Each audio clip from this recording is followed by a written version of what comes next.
দেশের সার্বভৌমত্ব রক্ষাই সেনাবাহিনীর মূল দায়িত্ব বলে জানিয়েছেন সেনাপ্রধান জেনারেল এস.এম. শফিউদ্দিন আহমেদ। জাতিসংঘ শান্তিরক্ষা মিশন ছাড়াও অন্যান্যভাবেও সেনাবাহিনী অন্য দেশের সাথে কাজ করতে পারে বলে জানান তিনি।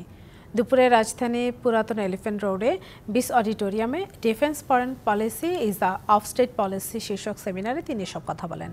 সেনাপ্রধান জানান, পররাষ্ট্রনীতি রক্ষায় সব ধরনের অবদান রাখবে বাংলাদেশ সেনাবাহিনী। মিয়ানমারের সাথে সম্পৃক্ততা আছে জানিয়ে তিনি বলেন, তাদের সেনাবাহিনীর ওপরে অনেক ধরনের নিষেধাজ্ঞা রয়েছে। বাংলাদেশ চাইলেও সেভাবে সম্পর্ক বাড়ানো সম্ভব হয় না।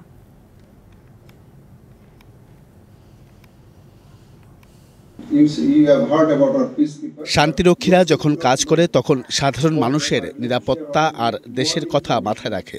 আমাদের শান্তিরক্ষীরা চুক্তি ভিত্তিক যায়, আমরা সরাসরি জাতিসংঘের নিয়োগপ্রাপ্ত না, যে কারণে সেনাবাহিনী জাতির স্বার্থকে প্রাধান্য দিতে পারে।